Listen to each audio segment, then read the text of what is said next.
Hello! Hi! Hi, I'm excited! You're excited? Feel these nipples.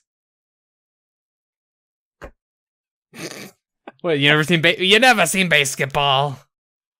No? Really? No? I don't think I have. Trey Parker, Matt Stone, you've never... Wow, okay. I know the first movie I'm watching with you, if I ever meet you in Every person. time I go to watch it, I'm like, I'll watch that later. I don't know if it still holds up. I legitimately do not know if it still holds up. Probably does not. I haven't watched it in like 5 to 10 years. It's one of 3 to 4 movies I've shown Charnel that she straight up despised. And she doesn't usually hate stuff I show her. Right. But, so yeah. That being said, hello, we're here to talk about the E of Threes. E of Threes, 2017s. Yeah. Are we just kind of casual this, or we want a real intro? Because I mean, we're already talking. It's a podcast, so let's do a real intro. But as we've done of late, everything might still happen normally. Right. Like this whole thing might still just come. This whole thing will probably still come in after the intro, or I'll do that whole thing and then just hard cut to the intro now.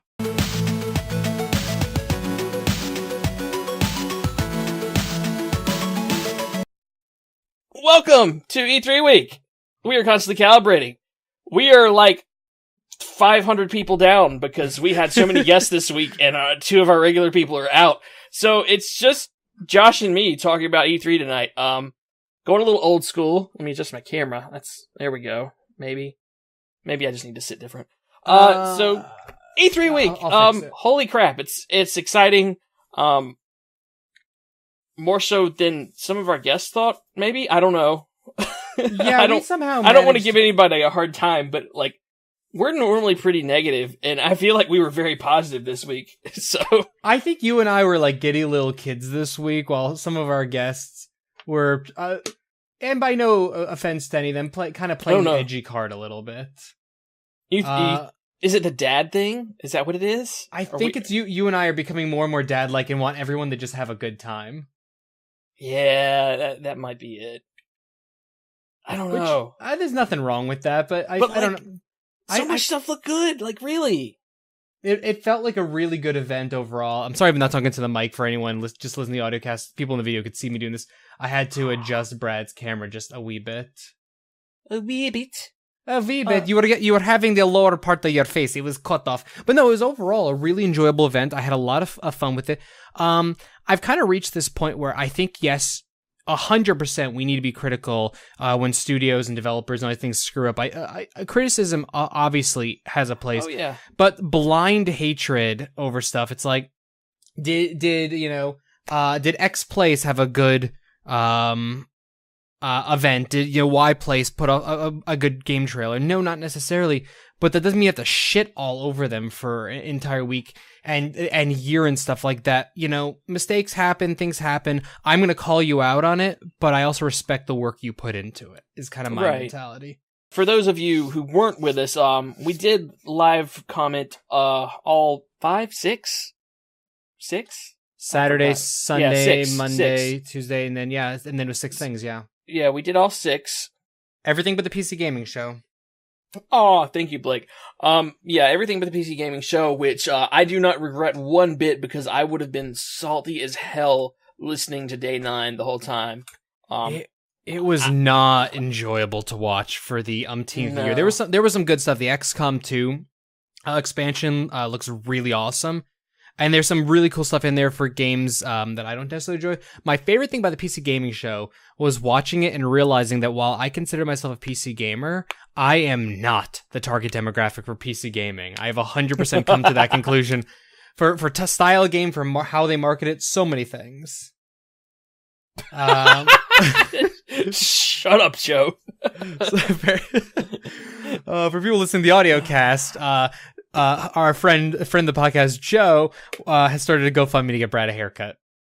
I don't know when I'm cutting it because I don't know. I like it. You're just jealous, dude. For anyone who can't tell, between for anyone who can't tell with this show, it's just Brad and I. Justin wasn't able to make it due to mysterious circumstances, and Ryan had surgery earlier today, so we were worried. He was worried. We were worried that in his loopiness that he might actually, ascend to a higher state of reality. So Brad and I decided to just do the show ourselves. So the original plan was to do a bring your own topic show. We're going to be doing that on our normal, regular scheduled Monday night. We're all going to bring our topics. We all have our little things. Concerning E3. Concerning specifically E3. So that's going to be part 2. This is part 1, which is just Brad and I rant for about 45-ish minutes. Literally no limited plan. So prepare your asses and your ears. Fractured butthole. So yeah, the fracture. We're gonna rupture your fractured butthole, and for the video people, I will also be showing trailers as we go. We're gonna destroy your phone. And I think so. The first thing I'm gonna say is I had a great time covering stuff. My thanks to all of our wonderful guests who hopped in to join us for the assorted panels. To Blake, who's right here in the chat. Go twitch.tv/superblake to follow all of his awesome stuff. Chris Hernandez, go look up Casting for Two, just castingfor2.com. And then Lozelda, Jen, go to twitch.tv/RT_LowZelda. Go follow all of them in their sort of places. They all put out amazing content, and they were a great shit ton of help for what was my experiment into how can Constantly Calibrating cover E3 online so that I can actually go in person next year. And cover it there. This was our experimental thing. So go follow our guests and follow all the wonderful people we did stuff with. That being said, let's just go jump right into the thick of it. Last year we debuted a thing called the Looks Pretty Awards, which were our essentially our favorite games, because I don't like the term most anticipated, because my most anticipated changes by the minute, especially when you're watching E3. It's like, holy shit, Anthem looks like the coolest thing in the world, and then the next literally by the end of that press conference, or I guess it wasn't, by the next press conference, it's like, wait, Anthem, shit, I forgot about that game. Exactly. And that's how E3 works. So the Looks Pretty Award for us is just essentially, that game looks pretty, I want to play it. Nothing more. We don't pick 1. We don't pick 10. It's just a random amount. So I want to discuss that. And I want to further iterate on that concept, though. Like, anticipation can die quickly. Not even just forgetting it. Like, I am not excited for Kingdom Hearts. I want to play it. That was going to be my go-to. I'm not anticipating it at all. Like, I don't know when it's going to be out. Anthem looks like a ton of fun. I don't know when it's going to be out. It's a BioWare game. For God's sake, we could not see it for 2 years knowing how they work. And that's no shade on them. Like, they are classically delayers. Yeah. And there's nothing wrong with that whatsoever. So it's like one of those things where it's just like, Kingdom Hearts is my go-to. I love the Kingdom Hearts series. I had a partial Kingdom Hearts wedding. Like, I'm obsessed with that franchise. But at this point, I don't give a fuck about that game. A new trailer came out for E3, and I was like, awesome, Kingdom Hearts, I love it. And then I was just like, whatever. I showed it to my wife, and we were cool, And I sang Simple and Clean a little bit that day. And then it's like, my anticipation's dead now again until July when they showed D23. But it's like, okay, I'll see that game in literally, I have it on my list of games I want to buy. And I have the date listed as 2022 LOL. Because it's just like, why? So that's the problem with anticipation. Anticipation come and goes, but a game can always look pretty during an event. So, you want to go in order? Would that make sense, like how we saw it? I don't know. No?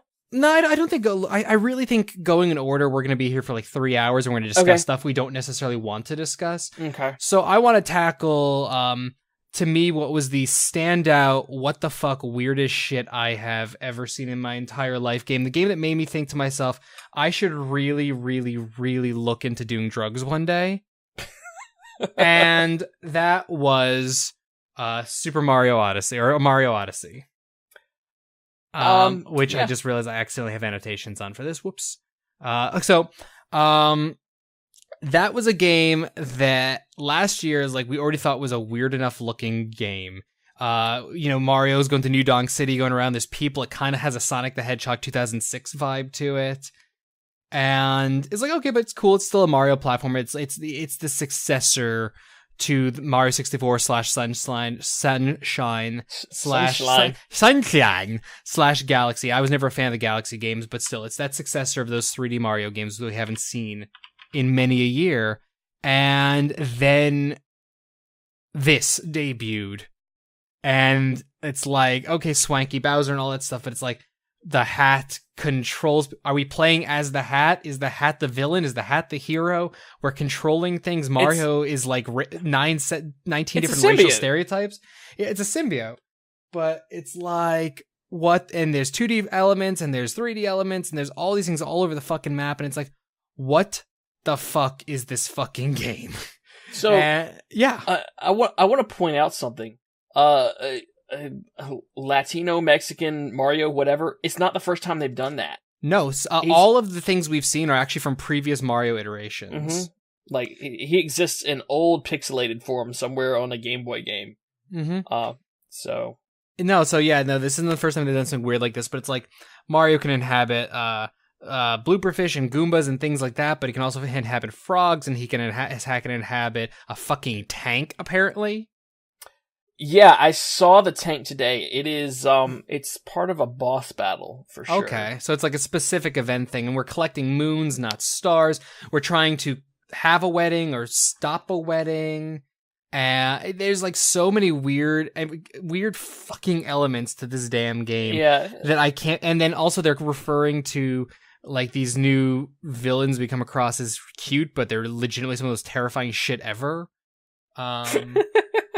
And there's jazz music and jazz remakes of like Donkey Kong music, and I hate the theme song so much. So much. I was like, hey, this is a jazzy... Oh god, they're singing. No, this does not belong in a Mario game. It was a trip. But like, considering all of this, the gameplay is super solid. I'm excited to see it. I want to get my hands on it.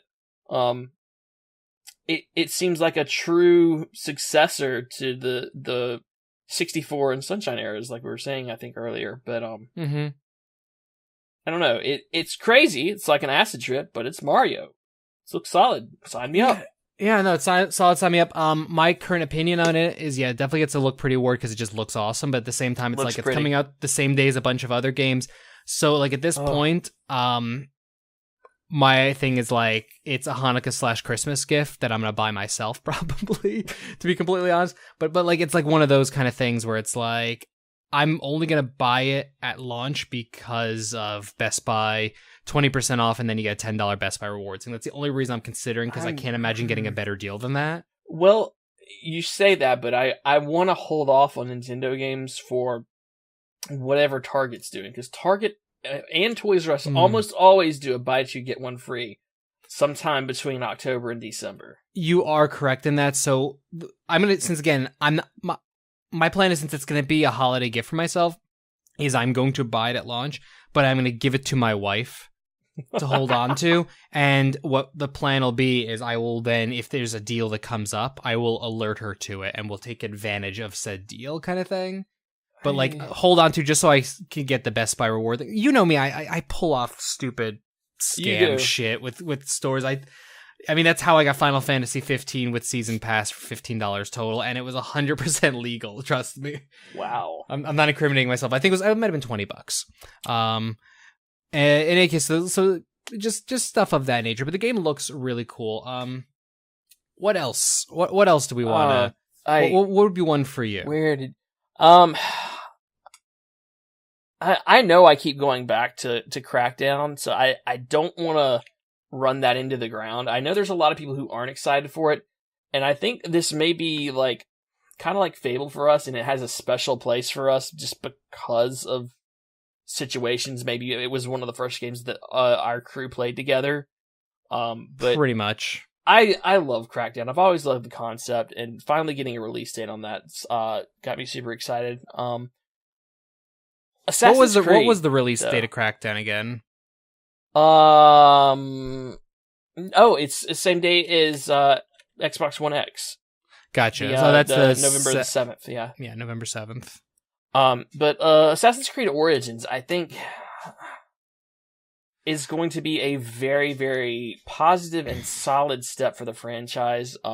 It looks very pretty. It looks like they, I almost want to say they took ideas from Horizon, but there's no way they took ideas from Horizon, because Horizon was played close to their chest until, they released last year. And, well, on top of that, I mean, Origin. I mean, they may have taken ideas at some point, but it's pretty far into development. Yeah, this game has been in development since right after Black Flag finished. Yeah, it's just kind of funny, like how similar they're going to end up being. I think Assassin's Creed will be more populated and city-based, I think, and a little less exploration. Maybe, I don't know, because that map is freaking huge. That map is absurd. It honestly felt like a Spore moment where they kept pulling back and kept pulling back, kind of thing. Like it really felt very akin to that. But it feels, from what I'm reading and from what I'm seeing, it really feels like it's going to be like a kind of Breath of the Wild meets Horizon Zero Dawn kind of thing. With Assassin's Creed elements thrown in. And I'm totally okay with that. I'm stoked for that. Are you kidding me? Assassin's Creed with a revamped combat, revamped stealth, revamped pretty much absolutely everything. And then on top of that, the addition of loot.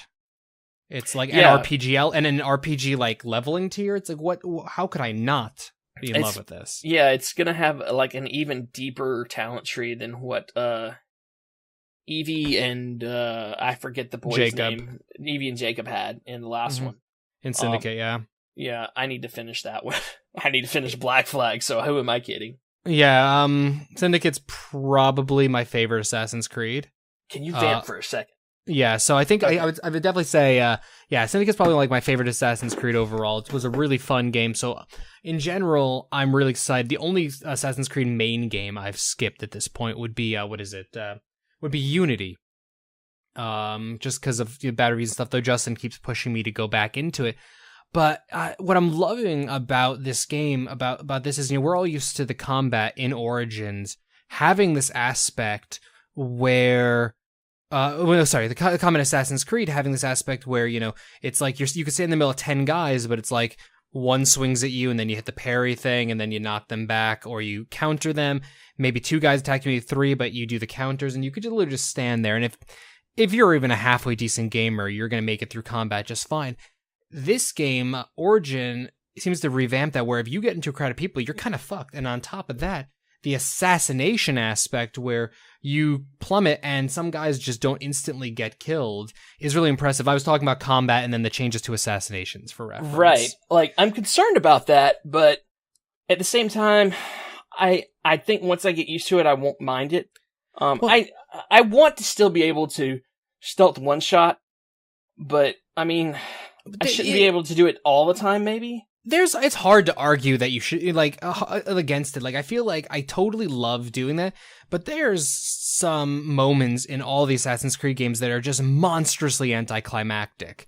Because you could just fall down during a chase thing, and it's like, whoop, okay, this gigantic bruiser for guard's dead, or this guy with like 90 pounds of armor's dead. Wait, what?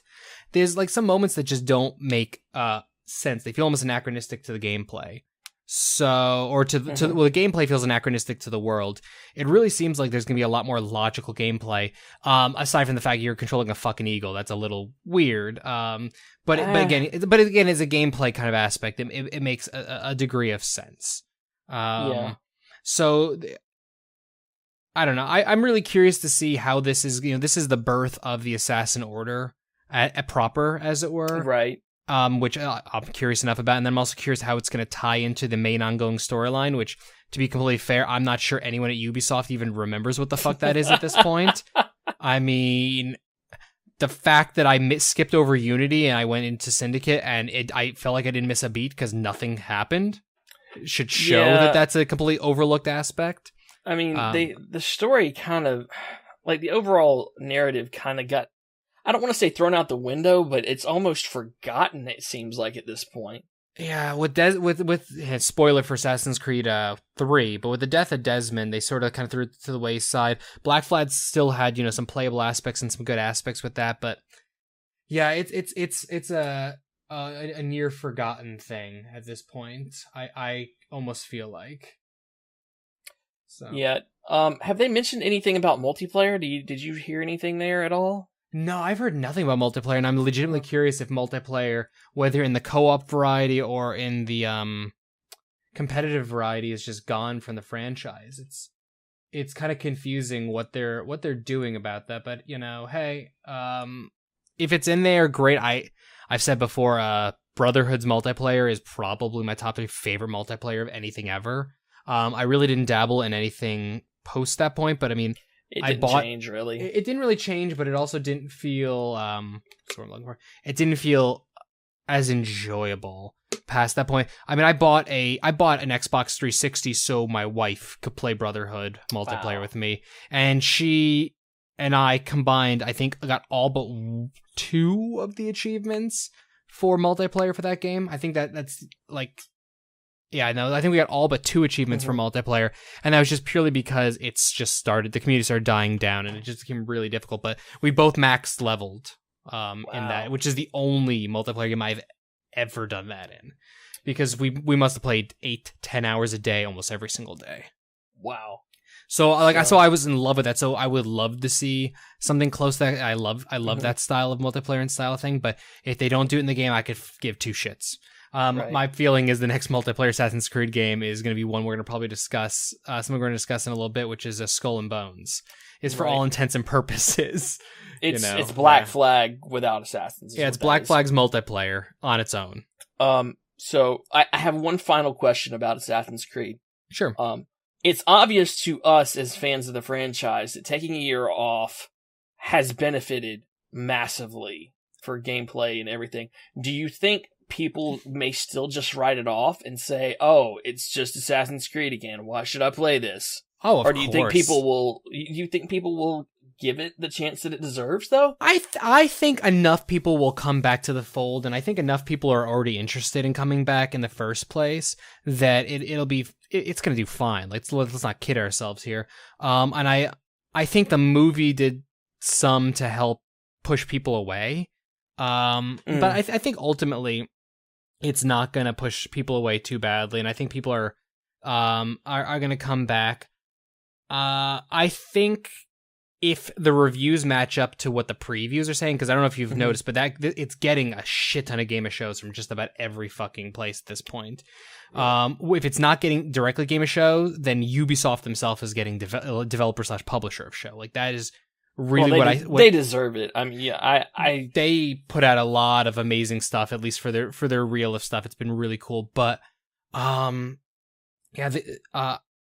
think the game will do just fine, is really what it boils down to. I think it's got enough going for it. Because, again, I think a lot of people also forget that there was a yearly Assassin's Creed game, but it was following the old Call of Duty mentality where it was actually a different developer. So they actually had 2-year development cycles. But this game is actually getting a quote-unquote proper 3-year development cycle. Because, again, It's been development since Black Flag, which I think is why this game looks so polished. It looks so revitalized. And I actually think this is going to be the kick in the crotch. Not kick in the crotch to wake up Assassin's Creed and wake up the fan base. And I think this is going to be the Ass Creed. This is me based on what I've seen, not playing. I think this is the Ass Creed game that we've wanted since the Ezio trilogy ended.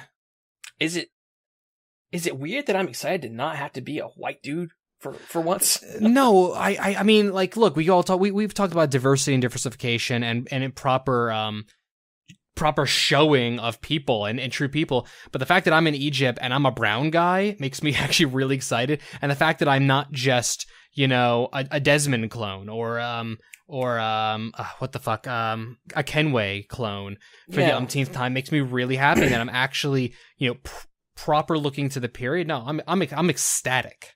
And I'm a person who usually doesn't really think about that. Yeah, it's nice. Yeah, it really is. It'll be nice to inhabit a different perspective on things. So no, Assassin's Creed is something I'm monstrously excited no, I think pretty much all of us are. It's another one of our crew favorites overall. Oh, absolutely, no, it's a huge favorite. So speaking of other favorites, I wanted to bring up a game that I think we all can kind of agree was the joke of pre-E3. It was the game that nobody believed would ever be anything whatsoever, and we all kind of were just like, oh, this is a stupid mashup. We all heard Mario plus Rabbids. I think we were all just like, oh, great, whatever. Not even thinking about the potential benefits of, wow, Nintendo finally letting their IP, and when their IPs go to someone else to mess around with. We just were just like, oh, great, this sounds wonderful. The Rabbids, yay. And then they show, well, first, we have Yves Guillemot. I always say his name wrong, and I apologize on that. Yves Guillemot. Guillermo, okay. But from Ubisoft come out, and then he introduces Shigeru Miyamoto to come out. And we're like, what? And we were like, what the fuck? Miyamoto at a non-Nintendo thing, holy crap. And it was this adorable moment, they're discussing the game, and for God's sake, they show the guy who's behind the game, the director of the game, who's in tears, which he later explained. He's like, I got to make a Mario game, and Shigeru Miyamoto bowed to me and thanked me. Like, that guy is literally this game could bomb, and he's lived his life's dream. You know what I mean? Exactly. Kind of thing. Like, that is, I teared up thinking about that. But they show off. They show off. What's the subtitle to it? It's Kingdom Battle, right? Yeah, it's Mario plus Rabbids Kingdom Battle, which I'm not crazy about. It's a terrible name, but I'm just everybody's gonna call it Mario plus Rabbids, or nobody's gonna call it by the subtitle. No, it's gonna be the Mario Rabbids game. A lot of people are saying it should have been Mario Tactics, and potentially it kind of should have followed. I think it should have followed the same vein of like Super Mario RPG, the first Mario RPG. It's Super Mario RPG Legend of Seven Stars, so this should have been Super Mario Tactics Kingdom Battle, or Super Mario, or Super Mario Tactics Rabbids plus Mario. You know what it was? But I got no real ideas for the name, but like just as a sampling of an inkling of an idea. But yeah, we're presented with this game that, for all intents and purposes, is Mario and the Rabbids come together to play XCOM. Which I haven't really. I mean, I've played like maybe 5 to 10 minutes of XCOM. I like it. I just never sat down and kept playing it. But the idea of a strategic, XCOM style game with cartoony rabbit hijinks is amazing to me. Yeah, no, like, and it's not thin. It's actually got deep systems. Like, I know not everybody's had time to sit down and watch it, but like the Treehouse presentations showed you how deep the talent trees are, how the weapon customization works. We have them up right now. For anyone watching the video cast, we're watching. It's streaming out live right now. So it's there. It's totally there. So I'm very excited about this. And then also lockable characters. You start with Mario, Luigi, and then a Luigi-ized rabbit and a Princess Peach rabbit, which is adorable. And then it looks like we get rabbit versions of other characters, as well as like Yoshi looks like he's on the end. I am not one to ask for extra content that I had to pay for, but I want a season pass for this game. Yeah, based on the concept. I want a Bowser rabbit, and I want to be able to play with the Donkey Kong rabbit on my team. Just give me crazy stuff, even more. Like, I haven't even touched it yet, and I want more crazy stuff. I know it's not possible because of the legality and ownership, and the reason why we've never seen these characters ever again post Super Mario RPG. But I would fucking kill for a rabbit wearing Geno's cap from Super Mario RPG. So simple of a thing, like a Geno mask or something like that. And I know there's legalities between what's owned by Square and Nintendo and all these other things, which is why, again, we've never seen Geno or Mallow or Boomer or any of those characters ever again. But like something almost innocuous. I would love Easter eggs alluding to the last time Nintendo truly let someone else mess with their brand, with their Mario brand. I think that they can get away with that, though. They should easily be able to like give them a hat or something, like not a full-on face mask, but a hat they could do. I think. I think there's a possibility too. I'm skipping ahead in the video for the streaming people because it was just I looked at them like it's like 10 minutes. Oh my god, we're back at weapon selection. Yeah. All right. Anyways, so I think the game has a lot of potential. I think it has a lot of legs, and I'm really interested to see like it's. The most common thing I'm seeing from people is it's like, holy crap, this is the game I didn't know I wanted from Nintendo and Ubisoft. It's like, I never thought to myself, this is like something I want, but it just looks so cool. So it was the start of the of the Ubisoft conference, which Brad and I referred to as like the conference that started and ended with us both just with these ghastly huge smiles, which had me, I messaged the person who works for Ubisoft. I'm like, the one thing you guys did right, regardless of the quality of how the games end up releasing, the thing your company did right is you made your games look fun. And that's what this game looks. At the end of the day, this game looks fun. Will it have deep gameplay? Who knows? Will it have amazing stylization? I'm saying, but we don't know. This fight I was watching today, this is a 30-minute fight. Oh, yeah. Well, okay, it looks like a really cool thing, a really cool boss battle against Rabid Kong. But it's like we don't know for a fact, because again, the game is still a couple months away. But right now, this to me looks like my perfect fucking Switch game. Everything looks like a perfect Switch game, honestly. Fair enough. But I'm like, platformers and strategy games, I think, are like two of the best things we can have on the Switch. Yeah. And this looks like just a game where it's like before bed every night, I can do a battle and a little bit of story. And, just progress 30 minutes in game, 45 minutes in the game. Just that kind of stuff. And probably accidentally stay up until 2 o'clock in the morning because I had a plan and it went awry. But it's like, this is, to me, is in my top of my looks pretties. Yeah. Oh. What else you got, Brad? So I want to, God, we've talked about two Ubisoft games, but I would be remiss to not mention one more. Are you going where I think you're going? I'm pretty sure I am, because there's only one more that really needs to be mentioned. And that's obviously Just Dance 2018. No. With the dabbing panda. No, so, Beyond Good and Evil 2.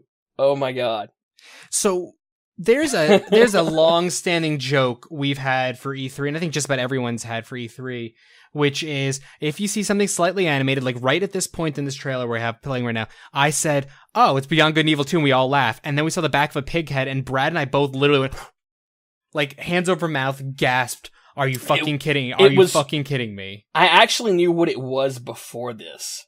Because I played the first one, and I recognized the vehicles flying by. I was like, ugh. And then I was like, no, let out a gasp. I can't get my hopes up. And then I saw the pig, and I was like, yes. Yeah, so it was one of those things like, this is one of the final white whales of E3 and gamedom, pretty much at this point. There's very few left, and it's the games that's like, yeah, everyone's going to request it every year, but we know it's never going to happen. And it's like this trailer happens, and it's an awesome trailer just for getting it out there. Never played the original. I'm obviously going to get on that now, but it was one of those things where it's like, our former co-founder of Constantly Calibrating had never watched the movie Titanic, and it was a joke for him at one point, because it's like, well, of course I'm not going to watch it at this point. I've never seen the movie Finding Nemo. Everyone's telling me I have to do this thing, so now I'm just not going to do it. Right. I'm going to get around to this because this looks awesome. So, getting that out there, but it's like, even I having not played the game, I understand the emotional resonance of this to the point that I got emotional. And then, God, Michelle Ancel comes out and is in tears, choked up, trying to talk about the game. And it was just, I'm hyped for it. I mean, this is 2018, 2019, 2020, even potentially. This is still going to be a ways off. This is nothing more than a CG movie, but it looks the fact that it's out there. Like, I can't help but smile watching it. Yeah, Brad's just giddy watching it right now. Oh, God. Like, and my favorite thing was in every single thing that Yves Guillemot, God, I'm never going to say it right on the first try. Every time Ubisoft did something, they had Beyond Good and Evil 2 in the background. Just to remind you, like, hey, you remember that? Like this or Beyond Good and Evil 1 even. There was box art, there was things like that. Like, hey, remember that awesome thing we did? Yeah. We did. We got good shit. We got good shit. This was the showstopper right here. I think from just about everyone. There was only one other thing at E3 that even remotely came close, and it's still, I think, even people who are fans of that franchise don't think it came close. No, you I'm referencing Metroid. Yeah, you can only get so much applause from a title. Yeah. And I don't want to say I'm worried, but I am lightly concerned for Metroid, mainly because Retro's not making it. It's somebody else. That said, I'm not going to judge it until I see it. I'm excited about the concept. Mm-hmm. I love this monkey. I want more of this monkey, this foul-mouthed monkey with a grappling hand. Yeah, so just for the additional information on the game is going to be a prequel to the original game, which, yeah, you could bitch and moan about why is it called 2 then. You're getting a game. Just be happy about things. Mm-hmm. And a lot of people are really annoyed because they're like, this doesn't remind me of Good and Evil. That game was this way, and this is all swearing and things like that. It's like, you know what? No, it was. It was there. I've seen videos of the original game. It was there. And you know, you're watching how long is this? You're watching a 4-minute trailer? Yeah. I could see them changing the name before it comes out, and I don't have a problem with a name change. No, the name right now, for all intents and purposes, is just to tell you, yes, this is what you think it is. By the time it actually comes out, it could have subtitles, it could be anything. I mean, it could just be BGE, the beginning. You know what I mean? Like, yeah, we really have no idea what this is because, again, I refuse to believe this is coming out anytime soon. It is a direct prequel, though, because there's. I mean, if there was any question about who the lady with the green eyes is, come on. Yeah, I mean, no, come on. Yeah, no, I mean, that was the entire point of it. So we know the direction. We have a rough idea of the direction the game is going and how it's going to lead into things. So there, you have Beyond Good and Evil 2. I think we should probably stop talking about Ubisoft. Probably. Yeah, we should do a couple more of these, and then maybe a couple final thoughts. I'm trying to think. Well, you know what? We talked about it at the top of the show. It was what I showed during the intro. So let's talk, and it's gonna actually be my primary topic next week. Mm-hmm. So let's talk Anthem. Roll that beautiful bean footage. So Anthem is the long-awaited untitled game from BioWare, in development for now 5 years. That we have assumed was going to be a multiplayer game, and pretty much it's a multiplayer game. It's a drop in, drop out, a bowl co-op game that they have confirmed you can 100% play as a single player experience from start to finish in classic BioWare fashion. They are not trying to scare away the BioWare fans of Dragon Age and Jade Empire and Mass Effect. You can play this game start to fucking finish by yourself. However, it has drop in, drop out co-op. There are definitely Destiny-esque elements. You are not in a mech as people originally thought. You are in an exosuit, so it's a little less Titanfall than originally believed, but still there are elements to that. But you are exploring a world in a co-op fashion. Also, you're fucking Iron Man. You're Iron Man in various Iron Man suits. I think we can all agree that this cinematic was really cool. There was a lot of fun stuff watching, walk through the city, all that stuff was really, really freaking neat. And then I'm going to jump ahead. And then we got to the point where they jumped off. You assumed control, and you're flying. And it was like, holy crap! This is the Iron Man game I've always wanted. Yeah, and it looks like it controls good. Mm-hmm. At first glance, based on what is this, pre-alpha? You know, at first glance, this is gorgeous the way it seems to fly. And yeah, no, I like just about everyone else, I'm so overwhelmingly hyped up. But this is again a case of why I try to avoid using the term most anticipated, because this game looks pretty, it looks amazing, but 2 problems. One, it's a BioWare game.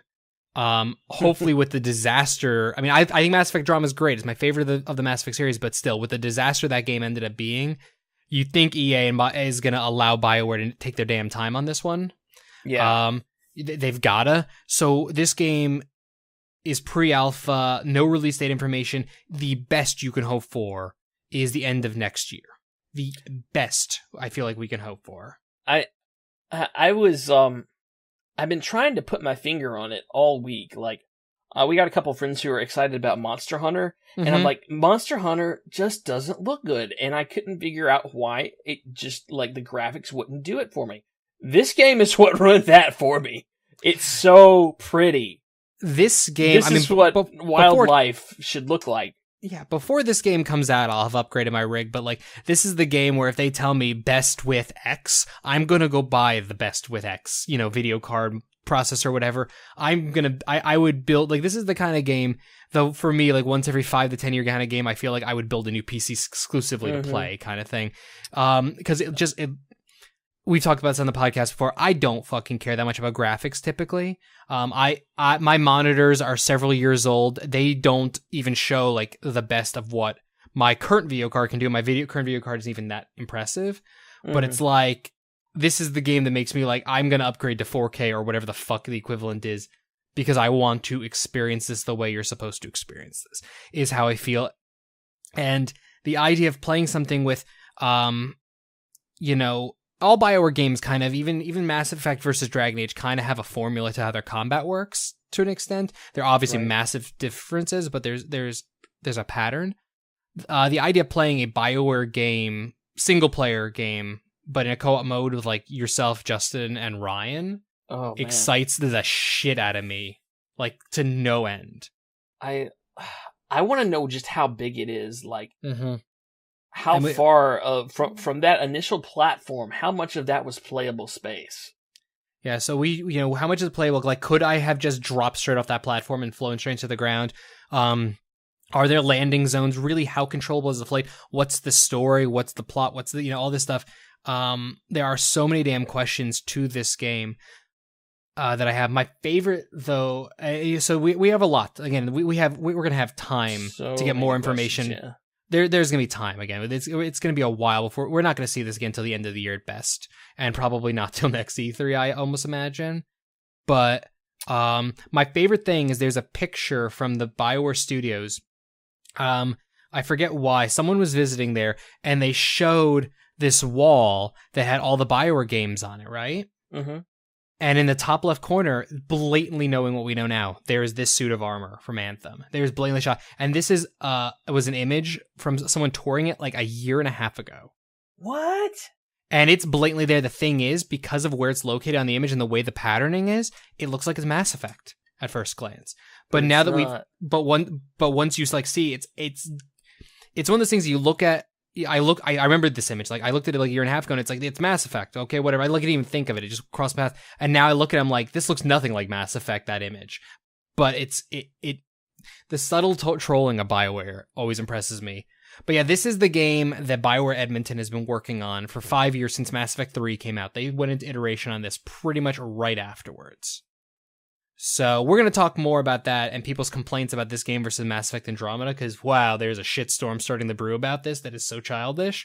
Mm-hmm. We're going to talk about that as my topic, spoiler, on our part 2 of E3 Showcase. Oh, man, the superhero flight. The superhero flight, everything about it looks so freaking cool. So, we have a lot of games we're excited about. A lot of games are really that make our look pretty list and our stuff. But do you have one more you would be interested in throwing out at all, Brad? I mean, there's a lot I could throw out. Like, I'm excited about so many things from this E3. Let me see if there's something that really stands out to me. Because we know you're excited about We know you're excited about Destiny 2. Yeah. There's some really great stuff showing there, without question. But it's not necessarily. Well, I mean, maybe it is. Award worthy. But it looks like a really cool game. It is. And I'm actually getting hyped about Destiny 2. I hate myself for it, but I'm starting to get hyped for it. You should be, because the story that was not present that you wanted is there now. Yeah, I am 100% confident in that. My one hitch about that is I want to play it on PC, and PC does not come out till the end of October, which is a shit. My God, October. For reference, you can play it on PC in August with the beta. Yes. So I will be playing beta twice. I'm making sure I get a key for both of them somehow. I will definitely give it a looks pretty award, because I recently got a new monitor not for the sake of upgrading, but to solve an audio problem of all things. I know that sounds weird. It's a weird thing, but if anyone had experience what Brad was going through, it makes perfect sense. Like, I've had an issue with not being able to record and hear my console games at the same time for like 5 years since we started. Never been able to do it.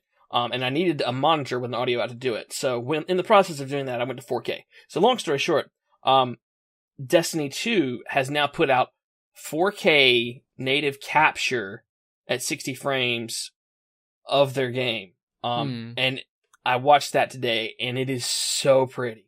Like, I've never seen a shooter look so pretty. And it's unquestioningly everything I've seen of Destiny. It's gorgeous. It's part of the reason why Anthem is being likened to it. Is it looks like a really fucking gorgeous game. And that said, I want to take a minute, and if you don't believe in 4K, I'm sorry. You should. It is that big of an upgrade.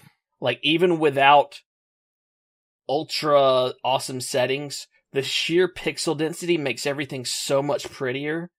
It's night and day between 1080. So yeah, I'll give that. It looks pretty. You know what? I'm gonna say not Metroid Prime 4, but Metroid Samus Returns. Really? I'm gonna give it to a DS game because we haven't had a proper Metroid game in a long time, and by which I mean a side-scrolling dungeon upgrade game. And it looks great. I'm so excited for it. Actually, I ordered those amiibos today because I'm a sucker. Hey, nothing wrong with that. I want the squishy Metroid on my desk. That's all. I actually haven't even pulled a picture of them yet. I haven't. Because I'm not a Metroid fan. I've never really played a Metroid game, but I know, like, I keep hearing people talk Adorable, and I know I'm gonna have a struggle not to buy them because I pre-ordered the wedding set for Mario for reasons I'll never understand. I want those, but I don't really care if I don't have them either. Yeah, I get that. No, I obviously got the 4 Zelda ones that I don't even know what they do yet, but they're from the Champions. So if anyone expected you not to get those, they're foolish. Yeah, I'm considering putting some kind of Zelda homage into my logo revamp. So I think that'd actually be a pretty good idea. I actually just got a visual in my head. It's among many things. I've got a couple logo ideas I'm working on, but no, if you're watching the video, you can clearly see it's just classic Metroid. What this is, for those unaware, is Samus Returns is a remake of the Game Boy Metroid 2. And it's a true remake and reimagining. They've added new powers and, like, bonus abilities, and I don't know if this is, I guess, 2.5 3D. I don't know. They said it looks really good using the 3DS capabilities, which I guess it could. I've never been a fan of that, but seeing how the game is made, I could see, just looking at how the camera is panning and everything, it could be really cool. But well, I mean, I'm stoked for it. We didn't know anything about it in 2 months. Yeah, we went pretty much. I don't know how the hell they kept this one on their wraps, but it literally went from, again, Metroid was one of, like, Beyond Good and Evil was one of those joke things. Yeah, we're not going to see a Metroid. Nintendo's given up on Metroid. To the Metroid Prime 4 thing it borders on a joke because it's literally just a title card. There's nothing to go on there, but then this to get sprung out of nowhere after that was just like, sorry, what? Yeah, and the why they didn't put this in their presentation is beyond me. Because they really want their treehousing to be the big thing. Like, Nintendo wants their presentation to essentially be that whole entire week of treehouse stuff. Their presentation is not that 25-minute video. You know what I mean? Like, that's what it boils down to. And for better or worse, because I think most of us like, okay, we're done. You know, we only kept our stream going longer because it was only 25 minutes, and you, myself, and Jem were all confused what the fuck Mario Odyssey was. But we cut it the moment that stopped, pretty much. And so we didn't even on stream, like, see this. It was 5 minutes after we cut, and this pops up, and I'm, like, losing my shit over it. Mm-hmm. So it's really cool, and I think it's definitely deserving. So yeah, I think what covers it. There's I'm looking through. Looking through my list of stuff. If you want to know what I want to play this year, I mean, there's a lot. You saw my list earlier today, but. Here, I'm actually going to show people my list. I don't mind if it shows me. Like, I made a definite buys, high interest, and sales only list of different stuff, and it's not even complete yet. This is literally just pulling stuff out of my ass. And like stuff we didn't discuss, like A Way Out, the best thing that came out of the EA press conference. from the brother Tale of Two Sons looks really great. Like for co-op partner, I think at this point Brad and I are discussing, potentially buying that and doing like co-streams of it or something like that. It looks really cool. Looks really visually captivating. Really awesome story. Brad alluded to Crackdown 3, just wasn't worth touching on. Far Cry 5 looks amazing. Yeah, and really cool. It makes me sad that that's next year. It makes me kind of sad that's next year, but also ecstatic that that's next year. It's like, I know I've got something. We got God of War, which they didn't really show much, so that's why God of War was like my big game of last year. I'm still super stoked for it, but at the same time, it's like I can wait now. I haven't seen enough gameplay of God of War yet. There's been too much cutscenes. It's been heavy cutscene and really limited stuff. They didn't really show us a lot last year, and they showed us, to my knowledge, next to nothing. Maybe a demo, was played somewhere that I just haven't come across yet. But yeah, there's not a lot shown there. Middle-earth: Shadow of War is the first game I've ever been upset was delayed, and not because I want to play it now, but because it was delayed out of the relatively empty August into the holy shit, what the fuck is going on in October? Something's got to give this October. It's ridiculous. It is way too much, and so many things on the 27th. It's 3 games that you and I are both interested in on the 27th. We got Mario Odyssey, Assassin's Creed, and Wolfenstein. And we already know what our hierarchy is there. And Destiny's like 3 days before that if you're playing on PC. Destiny's 3 days before that, and then we also got a Shadow of War coming out that a couple weeks prior to that, and there's something else. Oh, and then South Park and Battlefront both come out on the 17th. There's too much. There's too much going on, but Shadow of War, we already know I'm a huge fan of Mordor, so there's no question I'm into that. Sonic Mania is coming out in August, which looks great. We saw Skull and Bones, which we know nothing on, but is at least intriguing. And then South Park and Battlefront 2, both are like, oh. And then Vampire, oh my god, comes out sometime theoretically in November, looks so fucking cool. I forgot about that. I don't even remember what it is. I just remember the name. Vampire is from the Do Not Entertainment, I believe is the name. They're the people behind Life is Strange. It's published by Focus Home Interactive, who publish some of my favorite games, including the Stick series and stuff like that. Oh, and Vampire is you play a doctor who gets infected with the vampire plague, but there's a morality to it. You can feed off people. It kind of feels like a second coming of Vampire the Masquerade, kind of is what a lot of people are feeling. I think that's the name of it. Right. It looks cool. There's action RPG elements, heavy dialogue stuff. Every demo of it looks outstanding. Like it looks like a sleeper hit because people keep forgetting about it because it's not a quote unquote AAA title from a major developer, but it's absolutely a AAA title, So I feel like that's gonna be the sleeper hit, but that's like on my high interest list. Oh, we forgot Sea of Thieves. Sea of fucking Thieves. My god, the game that I get super hyped for, start to hate, and then fall in love with all over again. I'm like, huh, and then I forget about it. Mm-hmm. Well, my hatred thing just comes of it. Not so much hatred, but it's the same problem that plagued me for Kingdom Hearts. It's like, this game looks so cool, and then nothing here gets heard about it. But one of my favorite game developers, a guy who, I've talked to many times, Ted Timmons is working on it. So, I really want to be into it. But as you described it, as I half-heartedly described it last year, and then you finally, put the nail on, it is Minecraft with pirates, essentially. But no building. But no building. As far as we know. As far as we know. It'd be cool if you could build on the ships. But yeah, it's like that open-ended exploration, do whatever the fuck you want. Every person I know who's gotten their hands on it, the wonderful women from What's Good Games, Britt Bromisher, and them were talking about it and having a good time. Every person I know who's got hands on loves this game. We need to see if we can get into the alpha. I'm working on trying to find some avenues there. I may just do a regular sign up.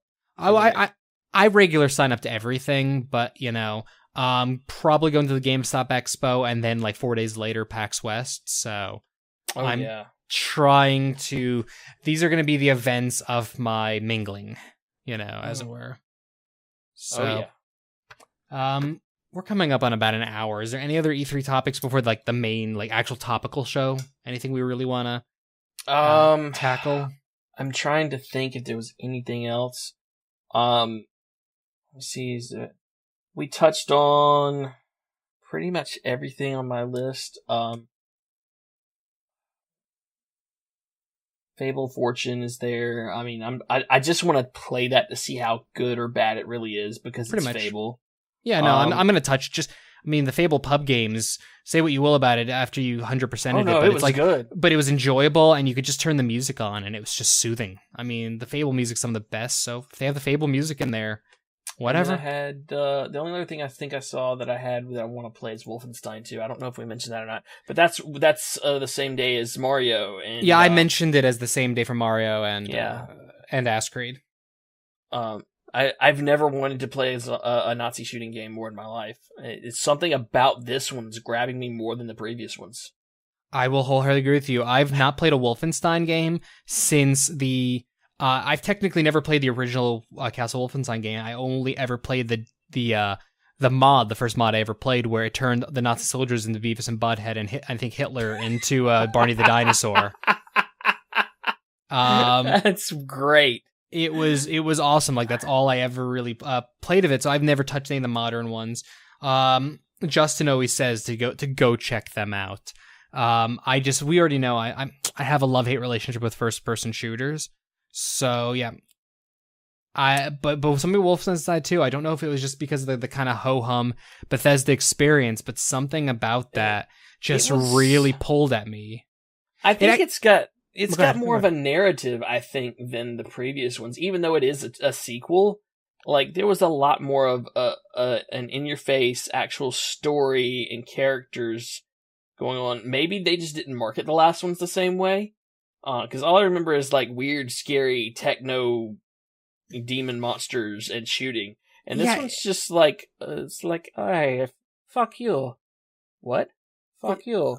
No, I'm gonna shoot you now. Exactly. What the marketing of that one trailer to me was, we're dealing with an alternate universe where the Nazis won World War II, a man in the high castle kind of situation, but to me it really felt like the original trailers for BioShock Infinite, weirdly enough. Like, that's... I don't know if it's part of the visual style and things like that, but it pulled me in that same way that BioShock Infinite's trailer pulled me in, where the original BioShock never really pulled me in that much. But Infinite, the bright colors, like that kind of pretty dystopian, like that's what pulled me in about this. It's on the same level as BioShock Infinite, but also the Far Cry 5 is doing the same thing. Mm-hmm. There's something about this like alternate dystopian culture. But it's beautiful dystopian. It's like, that's the thing, is it's like pretty dystopian. And you still want to go in there and fuck it up. Yeah, no, absolutely. So, I do think Wolfenstein and Far Cry are pulling at me in the exact same way.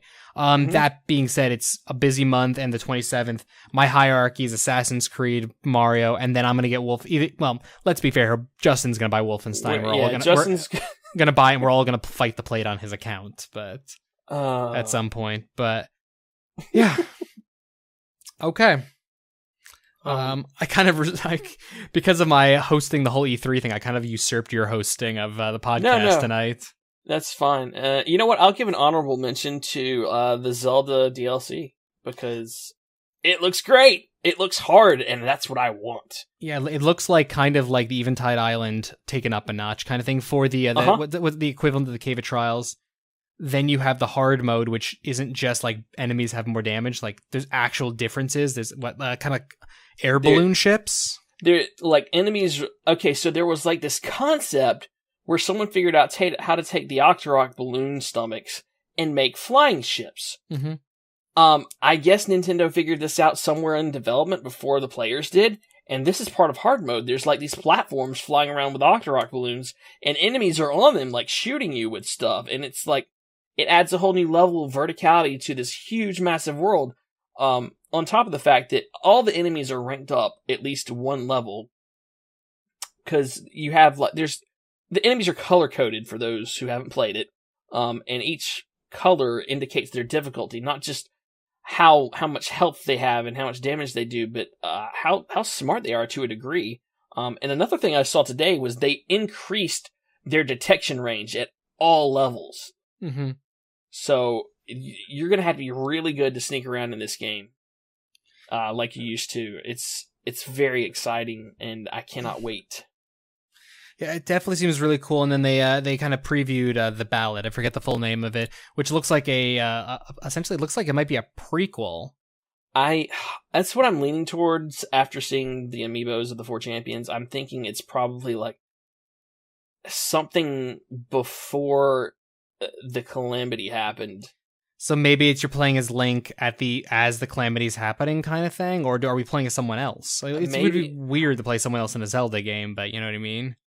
Yeah, maybe it's you're going through like more of those memory experiences that you saw playing through the game. Mm-hmm. I don't know. Okay, we won't see that until winter, but it's already paid for. I'm excited about it no matter what it is. I'm definitely intrigued. I'm definitely considering it. So there's that, and I do have almost enough money in my Switch account and my Nintendo account to buy it if I so choose, because I put enough money in there to buy it and then decided I'm not sure if I wanted it. So like I could buy it, but I also could put that money towards a different Switch game. So we'll see what direction I go with that. I think that's about it. So next week's show, we're going to be doing Bring Your Own Topic. Hopefully Ryan and Justin will be able to join us for that. Ryan should definitely be able to, and if Justin's not, we'll whip him or something like that. And if they don't show up, we'll just we'll get Shigeru Miyamoto to show up. Exactly. He owes us a favor. But we're gonna do our part 2 E3 coverage, Bring Your Own Topic thing, just a little more focused show than tonight. Though honestly, I didn't know what to expect. The two of us alone doing an E3 show. I really wondered if we would end up just getting really quiet or something. This I could talk to you for another hour if I really wanted to. No, the only quiet spot was because I was reading something and I just checking things. You even wandered off at one point, and I still kept talking. Dude, so I broke my... I'll explain that now. I broke my number 1 rule of podcasting, and that's I drank a massive cup of tea, sweet tea, before I started, so I had to go. I was just like, this ain't gonna wait. It happens, man. There's no flaws about that whatsoever, or no harm in doing that, but...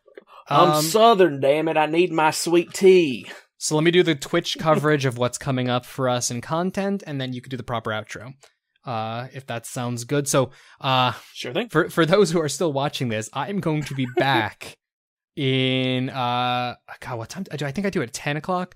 I'm going to be back in about 2 hours. Jesus Christ, I'm going to be back in about 2 to 2.5 hours. I might push it back to 10:30 for I think I'm going to finally start Beat Cop. I think is the plan. I'm gonna be back to do that. I'm kind of in that mentality of things. So hopefully I'll do about 2 to 3 hours of that. I'm not super into the Wednesday night streams, to be completely honest anymore, so that may be going away. But or might find a different time for it. But for right now, I'm gonna try to stick to that schedule. If I don't end up doing it, I'm gonna announce it at Bear Punch on Twitter. I may not, just be honest. But Friday at 5 p.m. Pacific, 8 p.m. Eastern, radio.twitch.tv/Constantly Calibrating, we're going to continue the mental health breakdown. I've been convinced by Ryan and Justin to explore turning it into a duo show, because to be fair, I have a little difficulty keeping that show going if we don't have an audience for it. So look for myself to be joined by one of them if Ryan's feeling up to it. Otherwise, Justin. I don't know what the topic quite is yet, but we'll be discussing something. We're going to try to explore a little more. And then Saturday and Sunday mornings at, what time do I do? At 8 a.m. Pacific, 11 a.m. Eastern for morning streams. One day I'll at least be joined by Ryan. Maybe do PlayerUnknown Battlegrounds. We'll see. So that is twitch.tv/Constantly Calibrating, where you're hopefully watching this live. We're on the road to 500 followers, heading through our 300th follower, hopefully, pretty soon before RTX is my kind of hope for that. So we'll see. Come join us. We'll touch join butts. us. Buy my book. Buy my book. Oh, I don't have that set up on this on this scene. Okay, Brad, take us away. All right, so again, thank you all for joining us, be it live or the recorded podcast. We are here every Monday at 6 p.m. Pacific. 9 p.m. Eastern. Wow, I did that backwards. At least for me. Yeah, for you. You always do I don't ever do that. I don't know why I did it. Because you're finally getting used to the status quo. But it's not. My status quo. My status the quo. TV always says Eastern first. Our TV just says the time because Arizona exists in its own bubble universe. I know. So, we're here at twitch.tv/constantly calibrating. You can follow us online at ConCalPod. You can follow us individually. I am at OG Santos. Josh is at Bear Punch. And I'm not mentioning those other slackers because they're not here. Damn, no, I'm sorry. You're not slackers. I'm just not going to do it. I love you anyway. If you want to check any of our old content or recent content that's recorded, youtube.com/ConCalPod. Find us on Facebook at Constantly Calibrating. Just look it up. Type it in. Tap. Constantly Calibrating. And of course, Instagram, Constantly Calibrating. So, again, thank you. I'm super hyped from E3. I'm also super scared for how I'm going to possibly get the amount of games that I'm excited about from this E3. I hate delays, but I hope like at least half of these get delayed till next year. So E3's been a thing. We're going to talk about it a little more next week. And until then, I bid you good sign off. E3!